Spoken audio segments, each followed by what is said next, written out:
बहुत बहुत नमस्कार students, welcome to Topper Galaxy.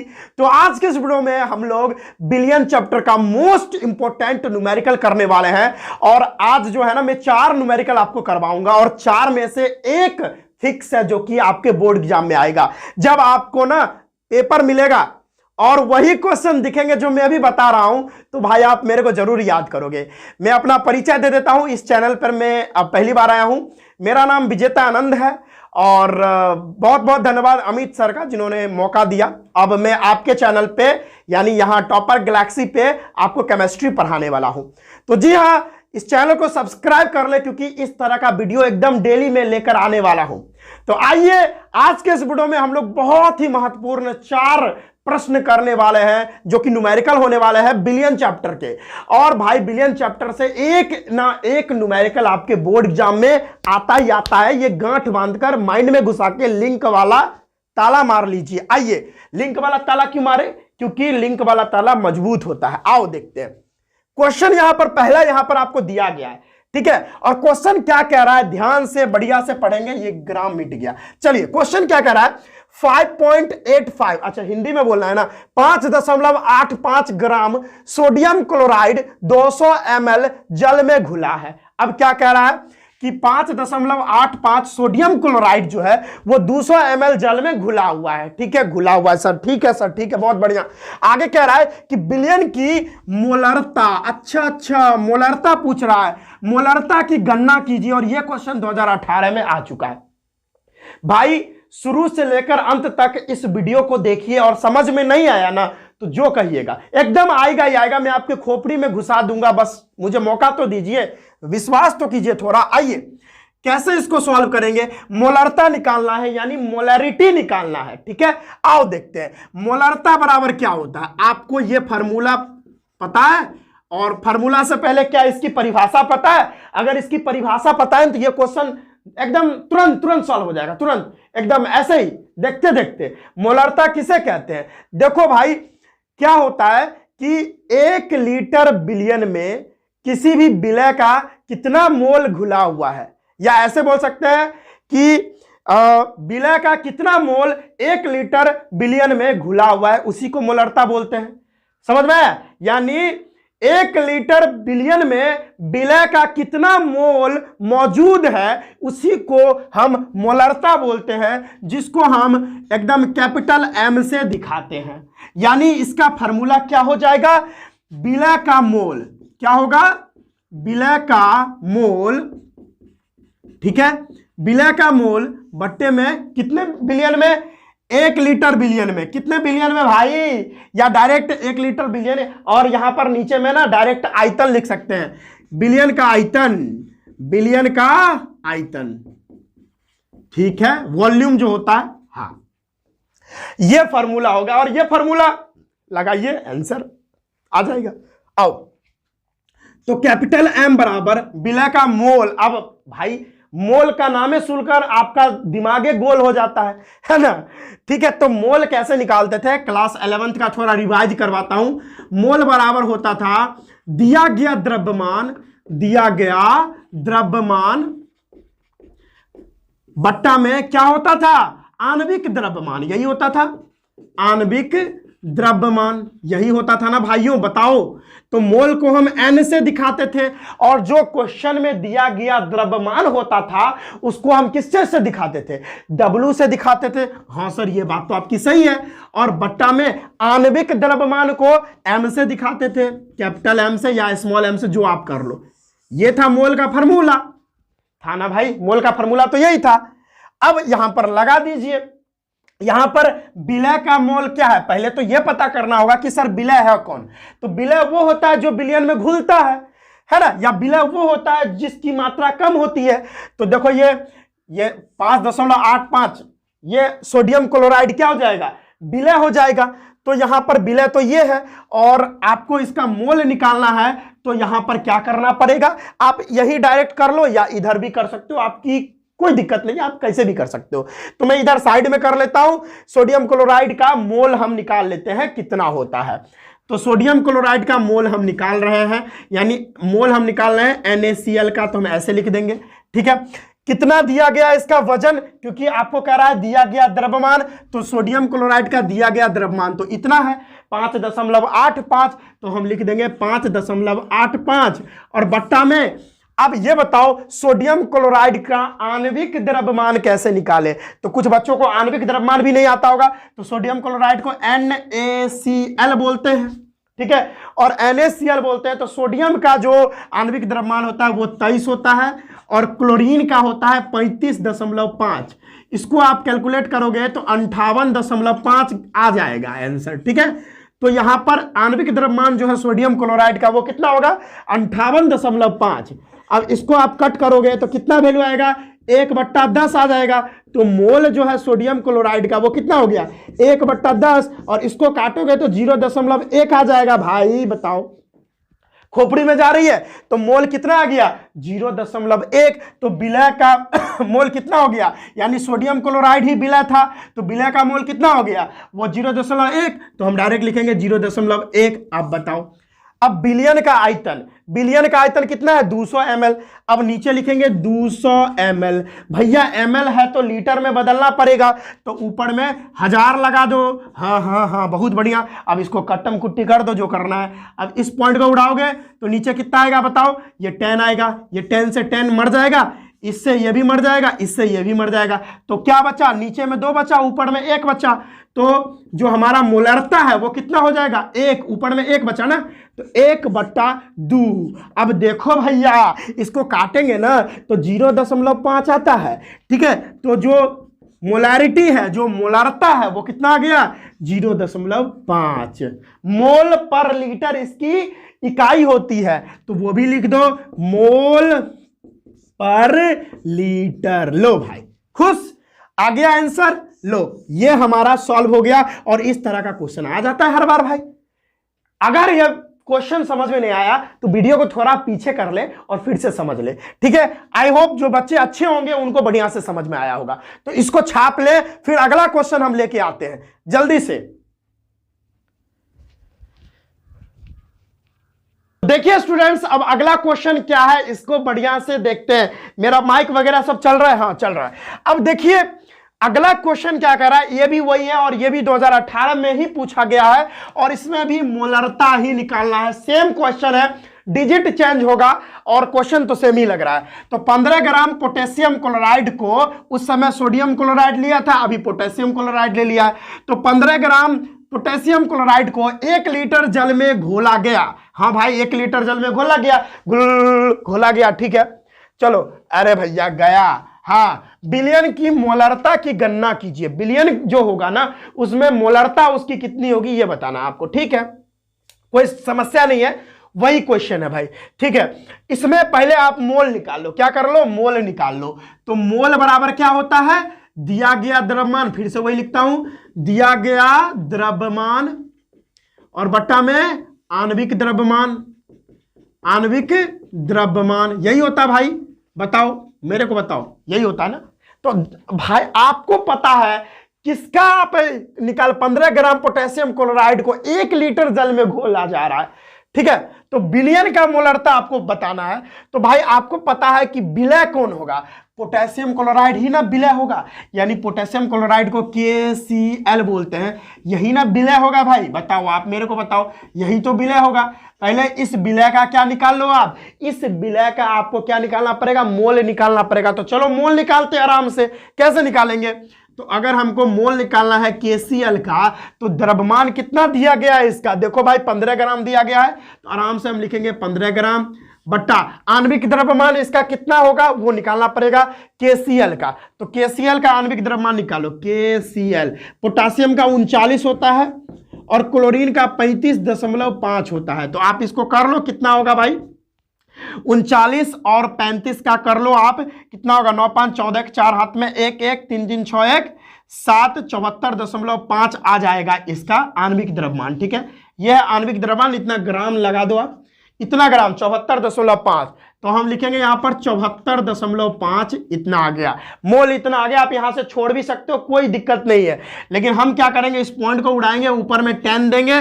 तो मोल जो है KCl का पोटेशियम क्लोराइड का, यही ना कह रहा है, वो कितना आ जाएगा 150 बट्टा में 745, 150 कैसे हुआ, 15 गुने 10 बाई 150 ना होता है, और नीचे में ये पॉइंट उड़ा दिए तो 745 हो गया। इतना मोल आया, इतना वैल्यू आप पटक दो यहां पर, यानी मोल इतना आया। और फार्मूला तो मोलरता का आपको पता ही था, क्या होता है मोलरता, मोलरता बराबर कैपिटल एम बराबर क्या होता है, विलय का मोल, विलय का मोल और बट्टा में बिलियन का आयतन, यही ना होता है भाई, बिलियन का आयतन। चलो भाई लिख लो अच्छे से। हाँ, तो मोलरता बराबर आपने विलय का मोल तो निकाला, 150 बट्टा 745 आया, विलय का मोल आप लगा दो, कितना आया 150 बट्टा में आ गया 745। बहुत ही बढ़िया, ये विलय का मोल आप निकाल लिए, यहां पर आपने निकाला ना विलय KCl, इसका तो मोल यही होगा, अभी हम काटे नहीं है, ठीक है। हाँ, अब बट्टा में विलय का आयतन, बिलियन का आयतन, बिलियन का आयतन, और बिलियन का आयतन कितना है, 1 लीटर जल में बोल रहा है ना, तो बिलियन कितना होगा 1 लीटर, ठीक है भाई, 1 लीटर में लिख देता हूं। चलो आप इसको, कोई दिक्कत ही नहीं है भाई, अब इसको मोलरता आप निकाल लो, इसको कट वट करो। तो अभी हम इसको करेंगे, 745 को 150 में करते हैं, तो 0.0, 5 दूनी 10, तो यहां पर हो जाएगा कितना 1490, और इधर 10 और यहां पर 0 है ना, यानी अब करने की जरूरत ही नहीं है, 0.20 आ रहा है वैल्यू। अगर इसको हम कट करेंगे तो कितना आ रहा है 0.2, और 1 लीटर तो कूद के ऊपर चला आता है, ठीक है। यानी मैं इसको सही से बताऊं तो मैं अभी नहीं काटूंगा, अगर तो ये हो जाएगा 150 बट्टा 745, और ये तो ऊपर में ही आ जाता है, एक कूद के यहां पर चला आता है, ठीक है। और इसको अगर कट करोगे तो 0.20 आ रही है, तो मोलरता बराबर कितना हो गया 0.20 मोल बट्टा लीटर, यही ना होगा जी। ये देखो आंसर आ गया हम लोग का, यही आंसर होना चाहिए, आई होप। देख लो सिंपल सवाल आता है भाई एग्जाम में, बोर्ड एग्जाम में सिंपल आते हैं, ये नीट और जेई का यहां पर नहीं चल रहा है, बहुत सिंपल आएंगे, एकदम डायरेक्ट वैल्यू दिया रहेगा, मारो खटखट फॉर्मूला पे बन जाएगा, कोई समस्या नहीं है। इसको नोट करेंगे, दोनों एक ही तरह का क्वेश्चन था, बस थोड़ा डिजिट चेंज था, नोट कर लीजिए इसको आराम से, ठीक है। आई होप आपको समझ में आ रहा होगा सारी बातें, तो नोट करिएगा, है ना, बढ़िया से प्रैक्टिस करिए, एकदम सारा क्वेश्चन बनेगा। तो स्टूडेंट्स आइए हम अगला क्वेश्चन सॉल्व करते हैं, एक बार देख लें माइक वगैरह सही है, हाँ गुड। तो चलिए अब ये क्वेश्चन सॉल्व करते हैं, ये भी बहुत ही महत्वपूर्ण क्वेश्चन है, और इसमें क्या रहा है आपको मोल प्रभाज निकालने के लिए, यानी इंग्लिश में मोल फ्रैक्शन बोलते हैं। 2017 में ये क्वेश्चन पूछा गया है, तो ये सारे क्वेश्चन को कर लेते हैं ना भाई, वैल्यू चेंज हो सकती है लेकिन क्वेश्चन इसी टाइप का आएगा। 4 क्वेश्चन बता रहा हूं, 4 में से एक क्वेश्चन आना फिक्स है, लिख के रख लो। क्वेश्चन क्या कह रहा है, यूरिया का 1 बिलियन भारानुसार 6% है, कितना है 6% है, तो बिलियन में यूरिया तथा जल का मोल, बिलियन में यूरिया तथा जल का मोल प्रभाज ज्ञात कीजिए, यानी यूरिया का भी जल प्रभाज आपको निकालना है और जल का भी निकालना है। तो अगर आपको मोल प्रभाज निकालना है तो पहले आपको यूरिया और जल दोनों का मोल निकालना पड़ेगा, दोनों का पहले मोल निकालना पड़ेगा, तब मोल प्रभाज निकाल सकते हैं। तो आइए सबसे पहले इसको सॉल्व करते हैं, यूरिया का मोल, यूरिया का मोल, यूरिया का मोल निकालते हैं, ठीक है। आओ, अच्छा यूरिया का मोल, अच्छा यूरिया का फॉर्मूला जानते हैं, यूरिया का जो फॉर्मूला आता है जानकारी के लिए बता देता हूं, NH2CO NH2 होता है, ये आपको याद होना चाहिए, इसी को NH2C double bond O NH2 लिखते हैं, ये बहुत ही महत्वपूर्ण है भाई, ठीक है, इसीलिए मैं बता दिया। अब यूरिया का मोल आप कैसे निकालोगे, तो आराम से निकलेगा, और यूरिया का मोल निकालने के लिए आपको क्या करना पड़ेगा, आणविक द्रव्यमान निकालना पड़ेगा। सबसे पहले यूरिया का जो भार है वो निकालना पड़ेगा, यानी वो देना पड़ेगा, वैल्यू में बैठाना पड़ेगा। तो कह रहा है कि यूरिया का 1 बिलियन है, 1 बिलियन है और उस बिलियन में यूरिया भी डाला गया है, मान लो ये 1 बिलियन है, इसमें ये पूरा बिलियन है और इस बिलियन में यूरिया भी डाला गया है, क्या है ये है भैया यूरिया, इसमें यूरिया भी डाला गया है, और ये जो बिलियन का पूरा भाग है, भार है, वो तो 100% है, ये पूरा जो बिलियन है इस पूरे बिलियन का भार 100% है, और इस 100% में यूरिया का जो भार है वो 6% है, ठीक है, तो हम एक चीज मान सकते हैं, ये पूरे बिलियन का जो भार है इसको हम क्या मान ले, इसको अगर 100% माने हैं तो 100 ग्राम मान ले इसको हम। 100 ग्राम बिलियन का भार है तो 6% है तो कितना होगा, 6 ग्राम हो जाएगा। सिंपल है ना। तो मैं क्या करता हूं, अगर पूरा बिलियन में अगर यूरिया भी है और उसका भार 6% है तो 6% को हम 6 ग्राम मान लेते हैं। तो पहले फार्मूला होता है दिया गया द्रव्यमान, पूरा हम बढ़िया से लिख देते हैं ताकि कमजोर से कमजोर बच्चा भी समझ जाए। दिया गया द्रव्यमान बट्टे में आणविक द्रव्यमान, बट्टे में क्या होता है, आणविक द्रव्यमान। किसका निकाल रहे हैं हम लोग, मोल, यूरिया का मोल निकाल रहे हैं। तो आओ, तो मोल को हम एन से दिखाते हैं और किसका निकाल रहे हैं, यूरिया का। तो NH2CO NH2 ऐसे लिखना सही नहीं रहेगा भाई, डायरेक्ट ऐसे लिख दो ना, बहुत लंबा हो जाएगा।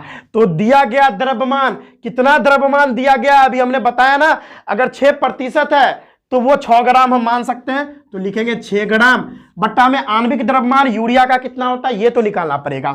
तो फार्मूला क्या होता है, NH2CO NH2 होता है अगर, ठीक है, तो नाइट्रोजन का 14 प्लस हाइड्रोजन का 1 गुने 2 प्लस कार्बन का 12 प्लस 16 प्लस 12 ना होता है, नाइट्रोजन का 14 हो जाएगा, 14 प्लस 1 इंटू 2। तो यहां से हम लोग कैलकुलेट करेंगे 14 प्लस 2 प्लस 12, 6 कितना होगा, 12 और 16 कितना होगा, 6 2 8 और 2 28 प्लस 14 2 यहां पर 16, ठीक है, पूरा को जोड़ दीजिए, 14 2 16 प्लस 16 दूनी 32, यहां करने के बाद 16 दूनी 32 और 28 कितना हो जाएगा भाई, 8 2 10 के जो हाथ में 1 3 2 5 1 6 60 ग्राम हो जाएगा। ठीक है, आप कैलकुलेट कर सकते हो, ठीक है, वैसे क्वेश्चन में गिवन होना चाहिए था, कोई बात नहीं है, तो आप निकाल सकते हो। तो 60 ग्राम हो गया आणविक द्रव्यमान यूरिया का। अब कैलकुलेट करो, 6 1 जा यानी 6 एकम 6 और 6 दहे के 60 हो जाएगा, है ना। मैं आपकी भाषा में पूरा बता देता हूं। तो मोल कितना हो गया, 1/10 हो गया। मोल कितना आया, 1/10 आया। इसको काटोगे तो 0.1 आएगा, यानी मोल यूरिया का मोल कितना आया भाई, यूरिया का मोल आया 0.1। इसको आप खोपड़ी में रखिएगा, अभी हुआ नहीं है, अभी और आगे है। ये यूरिया का हमने मोल निकाला, अब जल का मोल निकालते हैं। जल का मोल जल का मोल कैसे निकालेंगे, तो जल का आणविक द्रव्यमान निकालना पड़ेगा और दिया गया द्रव्यमान। तो अगर मान लो जल का द्रव्यमान आप निकालना चाह रहे हो तो मान लो ये बिलियन है, बिलियन 100 ग्राम है, 100% है, बिलियन तो 100% होगा। वो मान लो उसका वजन 100 ग्राम है और 100 ग्राम में 6 ग्राम यूरिया है, तो बाकी का बचा हुआ क्या होगा, जल ही तो होगा। यानी हम क्या कर सकते हैं, 100 में से अगर 6 को माइनस करोगे तो उसका रियल द्रव्यमान आ जाएगा और बट्टा में जल का आणविक द्रव्यमान निकाल लो भाई। मेरे को तो पता है, आपको नहीं पता है तो मैं बता देता हूं। जल का आणविक द्रव्यमान कैसे होगा, हाइड्रोजन का 1 2 है तो गुने 2 और ऑक्सीजन का 16 है, तो यहां 2 और 16 कितना हो गया, 18 ग्राम हो गया। आणविक द्रव्यमान जल का 18 ग्राम होता है, तो मैं नीचे लिखूंगा 18। ठीक है, अब यहां से हम इसको सॉल्व करेंगे तो 100 में से अगर 6 जाएगा तो कितना हो जाएगा, 94 और नीचे में 18। इसको आप कट कर लो, 18 पंजे 90 है तो 5.90 और इधर हो गया 5.2।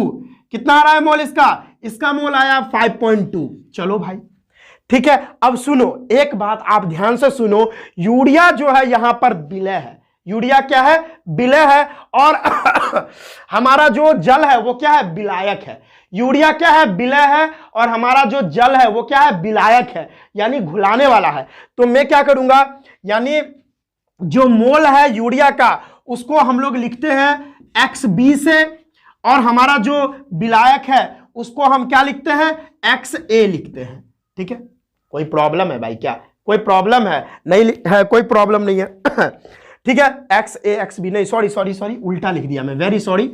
हाँ, NB से लिखते हैं और इसको NA से लिखते हैं। मोल ना निकाले हम अभी, हम लोग मोल प्रभाज थोड़ी निकाले हैं। हाँ बहुत बढ़िया।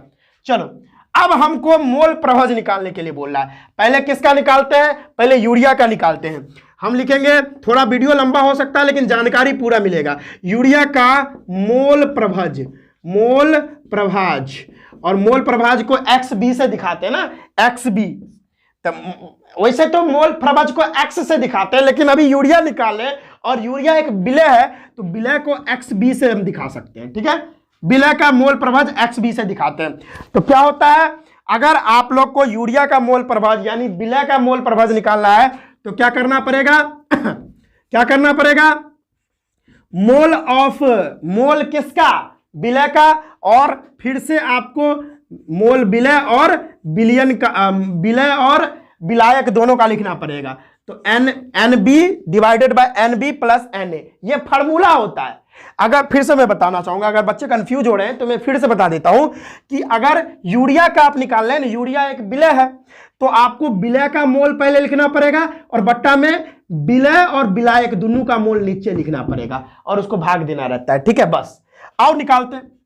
अभी आपको पता है एन बी आपने निकाल रखा है, कितना है 0.1, तो मैं लिखूंगा यहां पर 0.1 और बट्टा में एन बी तो फिर से आपको 0.1 है तो लिखेंगे 0.1 और प्लस में एन ए कितना है भाई, एन ए कितना है देखो 5.2, ये विलायक होता है जो 5.2 है।